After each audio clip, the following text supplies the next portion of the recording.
যেখানে ইসলাম মাদক নেশাদ্রব্য গাঞ্জাকে সম্পূর্ণ হারাম করছে, নিষিদ্ধ ঘোষণা করা হয়েছে, সেখানে মাদকের পক্ষে সাফাই গাওয়ার জন্য উকিলকে দাঁড় করে রাখা হয়েছে।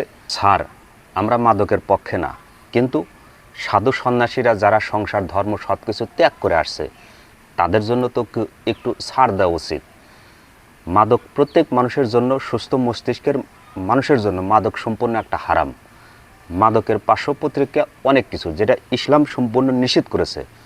মাদক নেশাদ্রব্য গাঞ্জা সম্পূর্ণ হারাম, অথচ সেই মাদকের পক্ষে লালন মেলার উপলক্ষে ডিসির সামনে, একটা জেলা ম্যাজিস্ট্রেট ডিসির সামনে একজন উকিল সাহেব মাদকের পক্ষে সাফাই গেতেছে। আমাদের সাধু সন্ন্যাসীরা সংসার ধর্ম সব কিছু তারা ত্যাগ করে আসছে, তাদের জন্য তো একটু ছাড় দেওয়া উচিত। পা চাটার কোনো সুযোগ নেই, কাউকে তেল মারতে আসি না। পিওর হক হালালি অথেন্টিক নিউজ। এটা আগে দলিলটা দেখাই।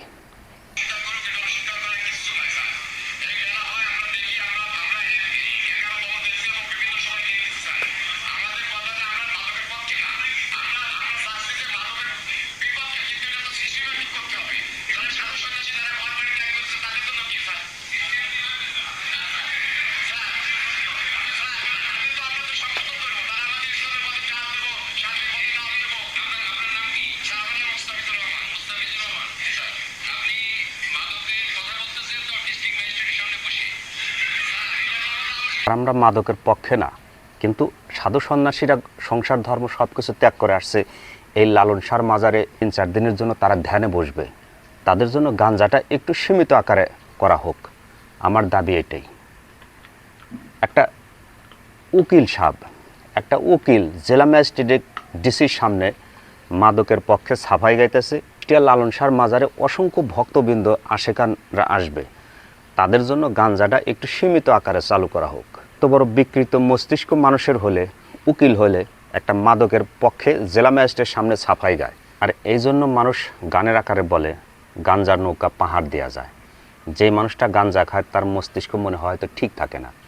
একটা জেলা ম্যাজিস্ট্রেটের সামনে মোস্তাফিজুর রহমান নামে একটা উকিল মাদক দ্রব্য নেশাদ্রব্য যেটা দণ্ডনীয় অপরাধ, তারপরেও অপরাধ থাকার পরও ম্যাজিস্ট্রেটের সামনে গাঞ্জাটাকে সীমিত আকারে চালু করা হোক।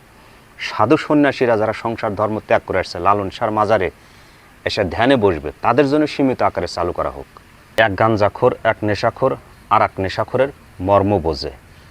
এক নেশাখোর যদি গাঞ্জা খায়, মদ খায়, হেরোইন খায়, মাঝখান থেকে যদি খাওয়া একটু বিরতি দেয়, তার কেমন কষ্ট লাগে আর এক গাঞ্জাখোর অনুভব করে, বুঝতে পারে তার মনে কতটুকু যন্ত্রণা। আজ দীর্ঘদিন যাবৎ কোনো প্রকার নেশাদ্রব্য গাঞ্জা হিরোইন খাইতে পারতেছি না, এটা কত বড় যায় মনের ভিতরে একটা দুঃখ, কষ্ট, যন্ত্রণা। ওই মানুষটাই বোঝে যে আর এক নেশাখোর গাঞ্জাখোর।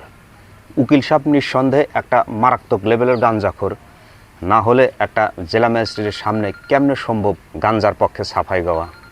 ভালো থাকবেন, সুস্থ থাকবেন, আল্লাহ হাফেজ।